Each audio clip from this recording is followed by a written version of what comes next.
स्वागत है आपके अपने चैनल मोनेस रिएक्शन में। आज मैं और मेरी मम्मी रिएक्शन देंगे fire power of India and China, power of Chinese army compare Indian and Chinese army. और ये वीडियो है पार्ट 2।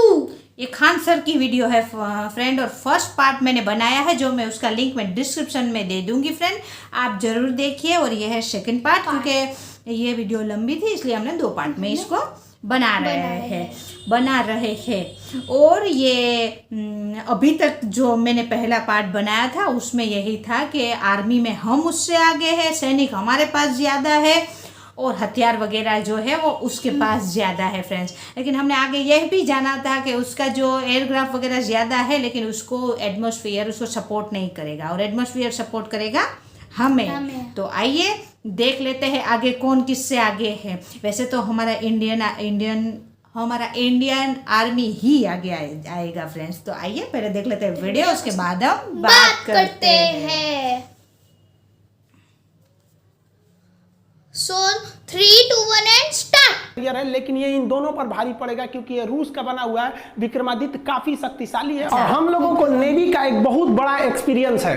देखिए, चाइनीज नेवी का जो सबसे बड़ा पावर है ना, वो उसकी पनडुब्बी सबमरीन का। इसे साइलेंट किलर कहते हैं, ये पानी के अंदर रहता है। चाइना के पास इसकी संख्या 74 है और भारत इस मामले में बहुत ही पीछे है। इसके संख्या 16 है और आधे से ज्यादा पुराने हैं। 16 ही अपने पास डिसाइड किया कि अगर हम इसकी संख्या बढ़ाएंगे तो हमें 50 साल लग जाएगा, क्योंकि हम 10 साल में केवल 5 ही पनडुब्बियां बना सकते हैं। इसमें क्या किया जाए, तो भारत सरकार ने सबसे खतरनाक डिसीजन लिया। भारत सरकार ने अमेरिका से P-8I विमान खरीद लिया। P-8I विमान को सबमरीन हंटर कहते हैं। ये हवा में उड़ते उड़ते पनडुब्बियों को ऊपर से ही पहचान जाता है कि समुद्र के अंदर है, उन्हें मार देता है। अतः इन पनडुब्बियों की संख्या धरी की धरी रह गई। अब हम लोग इन पनडुब्बियों से सुरक्षित भी हो गए और धीरे धीरे हम फ्रांस की मदद से पनडुब्बियां बना भी रहे हैं। तो आप इस चीज को समझिए, वरना आप केवल संख्या देख के ना उलझ जाएंगे। डिस्ट्रॉयर क्या होते हैं? देखिए, एयरक्राफ्ट कैरियर से थोड़े छोटे साइज में होते हैं, लेकिन ये बहुत ही घातक हमला करते हैं डिस्ट्रॉयर। तो चाइना के पास 36 डिस्ट्रॉयर है और भारत के पास 10 विध्वंसक यानी 10 डिस्ट्रॉयर है। लेकिन ये सब आधुनिक डिस्ट्रॉयर है और ये पुराने टेक्नोलॉजी के हैं। इन सभी के बावजूद चाइना के पास नेवी की संख्या बहुत ज्यादा है। लेकिन एक बात की गारंटी लेते हैं कि चाइनीज नेवी हिंद महासागर में नहीं आएगी। इसके 2 कारण हैं, हम आपको अभी समझाते हैं। डिस्ट्रॉयर से थोड़े छोटे आकार में जो होते हैं वो होते हैं फ्रीगेट। फ्रीगेट जो होते हैं थोड़े स्टील टेक्नोलॉजी के होते हैं। इनमें मिसाइलें ज्यादा लगी रहती हैं और ये अग्रिम पंक्ति में आगे आगे चलते हैं। फ्रीगेट ये समुद्र के अंदर बिछाए गए माइंस के खिलाफ भी उन माइंस को न्यूट्रल कर देते हैं। तो चाइना के पास 52 फ्रीगेट है और भारत के पास 13 फ्रीगेट है। फ्रीगेट से भी छोटे आकार के जो होते हैं वो होते हैं कॉर्बेटर। ये जो है चाइना के पास कॉर्बेटर की संख्या जो है वो 50 है और इंडिया के पास 19 है। ये पनडुब्बियों के अंदर भी हमला कर सकते हैं, पनडुब्बियों को मार सकते हैं एंटी सबमरीन हथियार के द्वारा से। तो यहां भी आपको चाइना की संख्या ज्यादा लगेगी। पेट्रोलिंग के लिए जो कोस्ट गार्ड के जहाज होते हैं उन्हें हम कहते हैं पेट्रोलिंग वेसल। ये चाइना के पास 220 है और भारत के पास 139। ये क्या करते हैं, युद्ध में जो नेवी के जहाज घायल हो जाते हैं, जिस पे बम गिर जाता है, तो उसमें से इवैक्यूएट कराते हैं, लोगों को बाहर निकालते हैं, सैनिकों को। तो ये राहत के काम में बहुत ही महत्वपूर्ण भूमिका निभाते हैं। यहाँ दोनों में ज्यादा का डिफरेंस नहीं देखने को मिलता है। उसका कोस्टल एरिया भी चाइना का ज्यादा है। संख्या अधिक होने के बाद भी चाइनीज नेवी बहुत कुछ नहीं कर पाएगी, जिसका 2 रीजन है। पहला रीजन समझिए, जैसे हम एक टीचर है, हम सब कुछ छोड़ सकते हैं, पढ़ाना नहीं छोड़ सकते क्योंकि उसी पे हम आश्रित है। हमको लोग टीचर के नाम से जानते हैं, हम वो कैसे छोड़ सकते हैं? तो चाइना सब कुछ छोड़ सकता है, व्यापार नहीं छोड़ सकता है। चाइना को एशिया का मरीज कहा जाता था, आज आगे कैसे चला गया? क्योंकि उसकी पूरी दुनिया में व्यापार है, पूरी दुनिया में उसके खरीदार हैं और इस सामान को पहुंचाने के लिए उसको हिंद महासागर में आना ही पड़ेगा। चाहे वो अफ्रीका में बेचे, यूरोप में बेचे, कहीं भी बेचे, तुमको यहीं भी जाना ही है हिंद महासागर में। और हिंद महासागर में तुम भारत से बैर करके नहीं जा सकते हो, तुम्हारा व्यापार चौपट होगा, इस बात की गारंटी। अपना आधा हिस्सा हिंद महासागर से जाता है फ्रेंड्स। 2 एयरक्राफ्ट कैरियर दक्षिणी चीन कैसे बैर करेगा वो हम लोगों से? जानबूझ के भेजे हैं। आप अभी सुने होंगे कि मोदी जी में और डोनाल्ड ट्रंप में फोन पे वार्तालाप हुई थी। ये सीक्रेट बात थी। लेकिन आप अभी सोचिए अपने मन से कि चाइना और अमेरिका में कोई दिक्कत ही नहीं है, लेकिन अमेरिका ने अपने बहुत ही भीषण जंगी जहाजों को, विध्वंसक जहाजों को पूरा ग्रुप भेज दिया, जिसमें 2 एयरक्राफ्ट कैरियर है। अब चाइना के पास 2 एयरक्राफ्ट कैरियर है और 2 अमेरिका भेज दिया, तो वो यहां से अब हट ही नहीं सकता है क्योंकि उधर झगड़ा है। अब यहाँ हिंद महासागर में इंडियन नेवी एकदम फ्री हो गई गई। अब अगर इंडियन नेवी आगे बढ़ती भी है तो अमेरिका और इंडिया एक साथ हो जाएंगे। यहाँ ऑस्ट्रेलिया से पहले अच्छा, 2 ही है और उसने उधर भेज दिया है। अभी भी रूस उसके साथ नहीं आएगा। और आप सोच रहे होंगे पाकिस्तानी कमेंट करते हैं हम चाइना के साथ आ जाएंगे। रूस तो हमारा बेस्ट फ्रेंड है। अमेरिका तुमको पैसा देना बंद करेगा, ससुरा अंडरवियर नहीं खरीद पाओगे तुम लोग। और भारत के कहने पर अगर भारत के मामले में टांग लड़ाएगा तो अमेरिका जानता है कि भारत को रोकने का मतलब चाइना को रोकना, और चाइना अगर नहीं रुका तो अमेरिका के लिए दिक्कत होगा। इसलिए अमेरिका पाकिस्तान को दिए जाने वाली आर्थिक मदद को रोकने की धमकी देगा, और इस धमकी से ही तुम लोग का पैंट गीला हो जाएगा। देखिए, हम लोग को केवल डराया जाता है कि चीन की सेना बड़ी है, उसके पास पैसे ज्यादा है, संसाधन ज्यादा है। गलत है, हमें उसकी सेना से नहीं लड़ना है। देखिए, मेरा अपना मानना है चीन को माइंड से हराना है। सबसे पहले हमको चीन के 8 जगहों पर हमला करना है, और इसमें से सबसे पहले हमको चीन के सैटेलाइट मार के गिराने हैं। आप कहिएगा कि वो इंडिया का सैटेलाइट नहीं मार के गिरा सकता है। देखिए, सैटेलाइट कहां घूम रहा है अंतरिक्ष में, इसको पता करने की टेक्नोलॉजी केवल अमेरिका के पास है और रूस के पास है। भारत की सैटेलाइट की जानकारी रूस चाइना को नहीं देगा, लेकिन चाइना का सैटेलाइट कहां है इसकी जानकारी कमकासा और कास्टा समझौता हो जाने के बाद अमेरिका हर हाल में भारत को दे देगा। और इस जानकारी के आधार पर भारत अपने एंटी सैटेलाइट मिसाइलों से चाइनीज सैटेलाइट को मार के गिरा सकता है। एक बार जब ये सैटेलाइट गिर गए तो चाइना के 13 जो मिलिट्री सैटेलाइट आसमान में घूम रहे हैं, अगर ये सैटेलाइट गिर गए तो चाइना ऊपर से निगरानी ही नहीं रख सकता है कि भारत क्या कर रहा है, देख ही नहीं पाएगा ऊपर से। केवल छोटे एरिया को निगरानी कर सकते हैं, जो मिसाइलें एटमॉस्फेयर में घूम रही है उनको पकड़ सकते हैं। लेकिन बैलिस्टिक मिसाइल अंतरिक्ष से आ रही होती है, उसको मारने के लिए, उसको पकड़ने के लिए सैटेलाइट की जरूरत पड़ती है। और अगर चाइना का सैटेलाइट गिर गया तो हमारी जो मिसाइल, बैलिस्टिक मिसाइल अग्नि वगैरह चाइना में घुस जाएगी, तो चाइना को पता भी नहीं चलेगा। जैसे ये सैटेलाइट गिरे, चाइना का एक बहुत बड़ा ड्रॉबैक होगा उसकी निगरानी सर्वेलांस में। और इसके बाद जो सबसे तेज एक्शन लेता है, देखिए सैटेलाइट गिर गया तो चाइना की मिसाइलें भी काम नहीं कर सकती है। और उसके बाद अचानक जो चाइना के जो एयर स्ट्रिप हैं, हवाई पट्टियां, इन पर ताबड़तोड़ हमला करना चाहिए। जो तिब्बत और सिंजियांग का एरिया जो भारत से लगता है, इन एयर स्ट्रिप को गिराने के बाद चाइना कोई भी काउंटर अटैक नहीं कर सकता है। हम लोग को मेन चाइना को आगे बढ़ने से रोकना है। जैसे एयर स्ट्रिप टूट गए, चाइनीज विमान हवा में उड़ान नहीं भर सकते बिना एयरपोर्ट की मदद से। इसके बाद हम लोग को चाइना के पावर ग्रिड पर हमला करना है। चाइना में 2 सबसे बड़े पावर ग्रिड है जो हर जगह इलेक्ट्रिसिटी देते हैं। अगर हम इस पावर ग्रिड को गिरा दिए, एक भी बम गिरा ना पावर ग्रिड पे, पूरा चाइना के अंदर ब्लैकआउट हो जाएगा, उसके अंदर बिजली कट जाएगी। सोचिए आपके यहाँ 2-3 दिन बिजली कट जाएगी, हर एक चीज ठप हो जाएंगे, कितना आपका इन्वर्टर बैकअप पावर देगा। तो जैसे ये बिजली ठप होगी, पावर बैकअप के अभाव पर जो छोटे मोटे रडार हैं इनको भी पावर नहीं मिल पाएगा, वो भी बंद हो जाएंगे। और उसके बाद चाइना का जो सबसे बड़ा डिपो है, जितने बड़े बड़े पेट्रोलियम के डिपो हैं, इन डिपो को उड़ा देना चाहिए। इस डिपो को उड़ाने पे डबल फायदा होगा, एक उसका पेट्रोल जाएगा, दूसरा ये खुद उसके लिए एटम बम साबित होगा, ये खुद ही ब्लास्ट कर जाएगा और अगल बगल में अफरा तफरी मिलेगी। इसके बाद चाइना अपने रेल नेटवर्क की मदद से सोचेगा अपनी सेना को जल्दी से जल्दी बॉर्डर तक पहुंचाया जाए। इसके लिए भारत को तुरंत उसके जो मेन रेलवे जंक्शन है, जहां ज्यादा रेलवे आके जुड़ती है, उन रेलवे जंक्शन को ध्वस्त करना चाहिए ताकि रेल जो है तेजी से नहीं आ सके। क्योंकि एयरपोर्ट के बाद चाइना अपना मेन फोकस करेगा रेलवे के थ्रू, तो रेलवे को ध्वस्त कर देना चाहिए तुरंत। स्ट्रेटेजिक फोर्सों को और एयरफोर्स के द्वारा उसके बड़े बड़े जितने भी सड़क पर बनाए गए पुल हैं, इसको ध्वस्त करना चाहिए। क्योंकि चाइना का एरिया पहाड़ों वाला एरिया है और वहां हमेशा हर 10-15 किलोमीटर बाद एक ब्रिज आता है। ब्रिज तोड़ दीजिएगा तो 2-3 महीने से कम समय में बनेगा ही नहीं, इतने में तो युद्ध खत्म हो जाएगा। तो इसको रोकने से चाइना की बात रुक जाएगी। इन 6 महीने से चाइना का मनोबल पूरी तरह टूटेगा।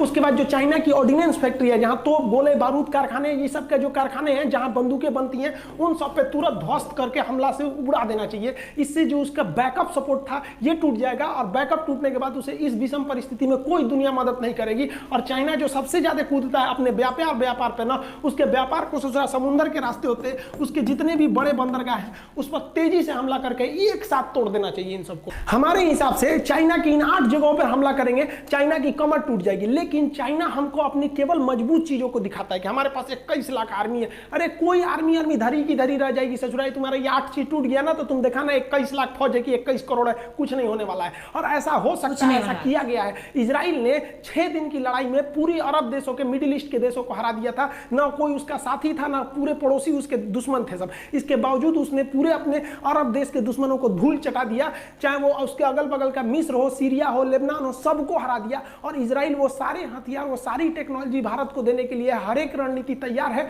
अतः भारत अगर इस तरह से हमला करेगा तो हम लोग ज्यादा भारी पड़ेंगे। लेकिन हमको क्या दिखाया जाता है कि हमको आर्मी से लड़ना है, एयरफोर्स से लड़ना है, अभी मेंटली लड़ना है। पहले ये थूर दीजिए और उसके बाद एक वो आर्मी आओ, सोचो तो बहुत ज्यादा टैंक करना, ले और टैंक उठा के हम लोग यहाँ खूंटा में बांधेंगे टैंक को। देखिए अगर चाइना पर इस तरह से हमला होगा तो अगले 100 साल तक चाइना खड़ा नहीं हो सकता है। और इसके बाद हमें तुरंत चाइना के उत्तरी भाग में यानी उसके तिब्बत में विद्रोह खड़ा करके तिब्बत को स्वतंत्र कराने के लिए पूरी दुनिया को एकजुट हो जाना चाहिए। अभी दलाई लामा ने भी कहा है भारत को कि अगर भारत तिब्बत को स्वतंत्र कराएगा तो तिब्बत भारत का साथ देगा। तो तिब्बत पे तुरंत इस तरह से एक्शन ले लेना चाहिए। तो भारत को तिब्बत के मामले को भी जोर से उठाना चाहिए, क्योंकि अगर मान लीजिए हम किसी से 100 रुपया ले लिए हैं और हम चाहते हैं वो 100 रुपया हम हड़प ले, तो हमें उसको क्या करना चाहिए? जब वो आदमी मिले ना तो हमको कहना चाहिए हमारा 1000 रुपया दो, हमारा 1000 रुपया दो। आदमी कहेगा कैसा 1000, कैसा 1000? पंचायत बैठेगा तो फिर हो गया चलो भाई 1000 का मैटर नहीं है, और पीछे वाला 100 रुपया गायब हो गया। इसीलिए भारत को तुरंत तिब्बत और ताइवान के मामले को हाईलाइट करना चाहिए कि चाइना उसी में उलझ जाए, लद्दाख है, सबका मैटर ही नहीं उलझे। चाइना को खाली छोड़ेंगे तो फिर वो आपको बर्बाद करेगा। अतः हमारे नीति निर्देशकों को भी ये ध्यान रखना चाहिए और सेना को इस तरह से ट्रेन करना चाहिए कि हमें चाइना की इन 8 जगहों पर एक ही बार हमला करना है, जिस तरह से इजराइल ने किया था। और उसके बाद तिब्बत के मैटर को हाईलाइट करके तिब्बत को स्वतंत्र कराना चाहिए।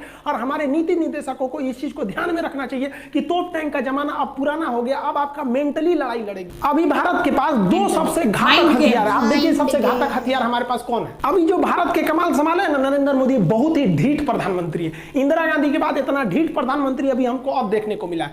देखिए नरेंद्र मोदी का डिसीजन कितना तगड़ा था कि जैसे गलवान घाटी में खबर आई कि भारत के 20 जवान शहीद हुए हैं और चाइना के 43 कुत्ते मरे हैं, और वो लोग भी मरे हैं, क्योंकि ये जो है पूरी तरह से अमेरिका का न्यूज है। उसने कहा है कि हमने क्लोज मॉनिटरिंग की है। अमेरिका ने रिपोर्ट दिया है कि चाइना के गलवान घाटी के एरिया में चाइना ने एम्बुलेंस और एयरलिफ्ट से अपनी लाशों को उठाकर ले गया। और चाइना ने खुद कहा है कि हम इसको ज्यादा हम संख्या नहीं बताएंगे क्योंकि हमारे देश में इसके एक निगेटिव इफेक्ट पड़ सकता है। और चाइना ने क्या कहा है कि भारत सरकार को भारत के सैनिकों को माफी मांगना चाहिए। इसका मतलब जो पिटाया है वही ना कहता है कि दूसरा आदमी माफी मांगे। और कुछ लोग को तो भरोसा नहीं हो रहा है कि भारत वाले भी चाइना को मारे होंगे। ऐसे लोग को ये भरोसा नहीं होता है कि सोचो अपने बाप के हैं कि नहीं है। चाइना वाले छोटे छोटे होते से कुंफू कराटा मार रहे थे सब, बॉर्डर पे आके ये कराटा मार रहे थे सब ऐसे ऐसे। अब भारत के सैनिक गांव में खेती किया हुआ आलू बोए हाथ से पकड़ के मुड़िया ईट दिया, कैसे जुड़ा चाय चुई करता है हमारे यहाँ। इतनी तो होते हैं चाइनीज। भारतीय सैनिक कद काठी से भी हैवी साबित होते हैं सब उनके सामने। मोदी जी ने देखा कि यहाँ पर बहुत ही ज्यादा टेंशन बढ़ते जा रहा है। चाइना ने क्या कहा था कि हम 8 घंटे में फौज उतार सकते हैं। मोदी जी ने कुछ नहीं बोला और मोदी जी ने 1 लाख फौज को घुसा दिया लद्दाख के एरिया में, और गलवान घाटी से महज 5 किलोमीटर पीछे रोका हुआ है। अगर वो फौजी चाहे तो आधे घंटे में 30 मिनट में पैदल पहुंच जाएंगे गलवान घाटी पे। और चाइना कहता है हमारा ट्रांसपोर्ट बहुत बढ़िया है, हम 8 घंटा में पहुंच सकते हैं। देखो यहाँ आधा घंटा में पहुंच सकते हैं। 1 लाख को पहुंचा दिया नरेंद्र मोदी ने। अब बोला तक नहीं किसी को कि हम पहुंचा दिए। मोदी जी ने भी स्पष्ट संकेत दे दिया। हमारे विदेश मंत्री जयशंकर जी ने कह दिया है कि इस गलवान घाटी में जो हुआ विवाद के बाद भारत और चाइना के बीच जो रिश्ते हैं इसमें काफी ज्यादा दरार देखने को मिलेगी। अर्थात भारत व्यापार के क्षेत्र पर भी उसका विरोध करेगा।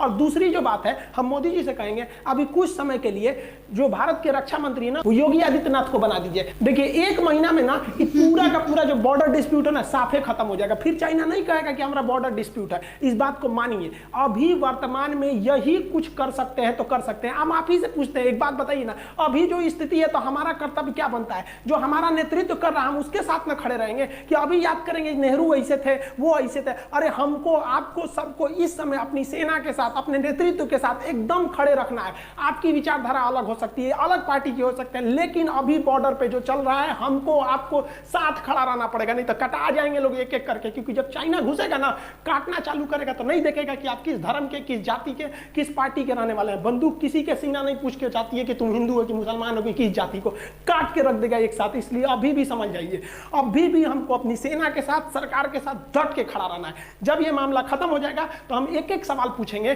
कि आपने क्या किया था हर चीज को, लेकिन अभी पूछना गलत है। देखिए अगर आपको लगता है हम किसी पार्टी के समर्थक हैं तो गलत बात है। हम किसी भी पार्टी को सपोर्ट नहीं करते, लेकिन हम कहते हैं कि जो अभी वर्तमान परिस्थिति है अभी इन्हीं से संभलेगा। नहीं तो आप ही कमेंट करके बताइए ना कि कौन किससे संभलेगा। अभी क्या कर सकते हैं? अभी हमको हर हाल में साथ देना पड़ेगा। देखिए इस वीडियो में हम मिसाइलों के बारे में ज्यादा चर्चा नहीं किए क्योंकि वीडियो काफी लंबा हो जाता। अभी हम केवल दोनों की क्षमता की तुलना कर रहे थे, ना कि उनकी स्पेसिफिकेशन की। बाकी अगर आप कहेंगे तो हम cruise missile, ballistic missile, supersonic, subsonic, surface to surface, LRSAM, ये सब क्या मिसाइल होती है, इसमें क्या अंतर है, इसको समझा देंगे। साथ ही दोनों देशों के जो जहाज है या जो हेलीकॉप्टर है या जो भी फाइटर प्लेन है उसको 1 to 1 रख के तुलना भी कर सकते हैं कि इसका डिस्क कैपेसिटी कितना है, इसकी सर्विस सीलिंग कितनी है, इसमें हॉट स्पॉट कितने जगह पे लगाएंगे हैं, इसमें किस तरह का रडार है, इस सब के बारे में भी अगर आप कहेंगे तो हम एक अलग वीडियो बना देंगे जिसमें हम एक एक चीज की तुलना करा देंगे। अगर इसमें करते तो वीडियो 4 घंटा का हो जाता है, काफी लंबा हो जाता है। हमारे हिसाब से भारत को भी इजराइल की नीति अपनानी चाहिए। बाकी आप क्या सोचते हैं, क्या चाइना के 8 जगहों पर हमको टारगेट लेकर रखना चाहिए कि नहीं, कि रातों रात हम हमला कर सकते हैं या नहीं? आपको क्या लगता है कि उन 8 जगहों पर हमला करने के बाद क्या चाइना खड़ा हो सकता है? चाइना पूरी दुनिया में कोरोना बांट दिया। हमारे ख्याल से जो अन्य बॉर्डर पे है ना, भारत सरकार को हॉस्पिटल से उठा कोरोना मरीज को वर्दी पहना के घुसा देना चाहिए चाइना बॉर्डर पे। लो ससुरा कोरोना बांटा हम वो बांट देंगे यहाँ पे। चाइना शराफत से सुधरेगा ही नहीं। आपको क्या लगता है, आप कमेंट करके बताइए। मिले सब लातों के भूत है फ्रेंड, बातों से नहीं मानते।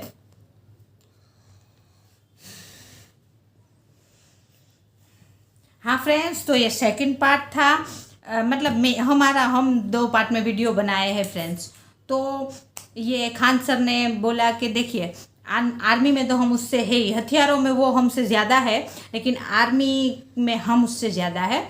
लेकिन अभी का जो युग चल रहा है, मतलब युग चल रहा है, उसमें बोले कि आर्मी से भी मैटर करता है। आर्मी तो हमारे लिए मैटर करती ही है फ्रेंड्स, लेकिन माइंड गेम जो जहाँ से, जैसे उसकी रेलवे लाइन है, ब्रिज है, उसका वो इलेक्ट्रिसिटी है, सब उड़ा दो। सैटेलाइट भी सबसे पहले सैटेलाइट उड़ाओ, क्योंकि सैटेलाइट में ये है फ्रेंड्स कि अब हम लोगों को एक चीज़ समझाई गई कि कहाँ अंतरिक्ष में कहाँ किसकी सैटेलाइट है। वो जो सिर्फ अमेरिका ही वो सिर्फ देख सकता है। अमेरिका की ऐसी सैटेलाइट है जो वो पता लगा सकता है, और कोई देश पे ऐसी सैटेलाइट नहीं है कि वो पता कर सके। रूस है, एक रूस है। तो रूस तो अपने खिलाफ जाके तो चाइना का साथ देगा नहीं, क्योंकि अपना एवरग्रीन फ्रेंड है रूस। और अमेरिका और चाइना की दुश्मनी जग जाहिर है, सब जानते हैं। तो अमेरिका भी अपना एक समझौता बोला, समझौता होने के बाद अपना साथ देगा। तो सबसे पहले सैटेलाइट उड़ाओ उसकी, तो देखना ही बंद कर देगा कि कहाँ हम लोग क्या कर रहे हैं फ्रेंड्स। और रही बात, और वैसे तो अब आने वाला ही नहीं है। उसने देख लिया था कि 1962 वाला भारत ये नहीं है फ्रेंड्स। उसने हमारे 20 मारे, हमारे जवान दगे से। हमने सामने सीना चौड़ा करके हम लोग गए, और उसका कितने मारे 43 दुगना हमने उसका मार दिया फ्रेंड। और वो तो ऑलरेडी तैयार बैठे थे, क्योंकि चाइना और इंडिया के हम लोगों का समझौता है कि हम चाइनीज और इंडिया की बॉर्डर पे हम लोग गोली नहीं चला सकते। इसलिए वो लोग ने क्या किया था, हम लोगों के दगे से हमारे एक बड़े अधिकारी को लोग मार दिए थे। पहले बात करने बुलाया था और मार दिया था गलवान वैली में फ्रेंड्स।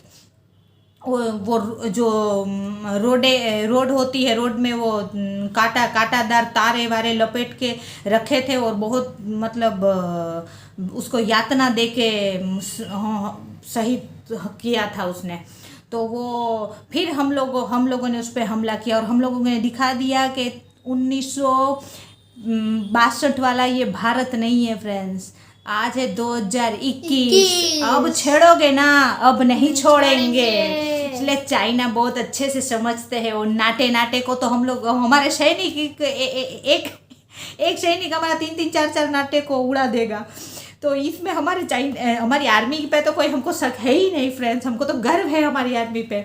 लेकिन खान सर का बोलना है कि पहले उसके साथ माइंड गेम खेलो। जहाँ से वो मतलब ताकतवर है, सात चीज़ें कोई बताई, जहाँ से वो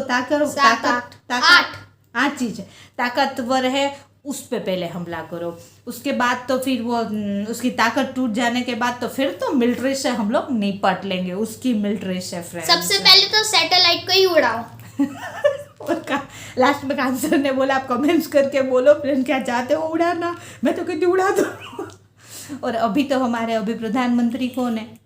मोदी जी। सोचते नहीं हैं, अब छेड़ोगे ना तो मोदी जी तो बिल्कुल भी नहीं छोड़ते हैं फ्रेंड्स। वो यही जो बोले वो यही नीति से हमारे इंदिरा गांधी चलते थे फ्रेंड्स। इंदिरा गांधी जब हमारी प्रधानमंत्री थी तभी ये बांग्लादेश बना फ्रेंड्स। तो यही नीति से हमारे मोदी जी है। बहुत इन सब मामलों में बहुत स्ट्रिक्ट है फ्रेंड्स, वो बर्दाश्त करने वालों में से नहीं है। तो अब अब तो सही में छेड़ोगे तो मोदी जी नहीं नहीं छोड़ेंगे छोड़ेंगे। और हमारी आर्मी तो है ही फ्रेंड्स। तो आपको ये वीडियो अच्छा लगा हो तो हमको तो खान सर का वीडियो ऑलवेज अच्छा लगता है लगता है। फ्रेंड्स। और आपको हमारा रिएक्शन अच्छा लगा हो तो लाइक करना, सब्सक्राइब जरूर करना। अगर आपको कोई रिएक्शन दिलवाना है तो आप कमेंट्स कर सकते हो। और अब मिलते हैं नेक्स्ट नेक्स्ट रिएक्शन रिएक्शन में। में। जय हिंद, वंदे मातरम, बाय बाय।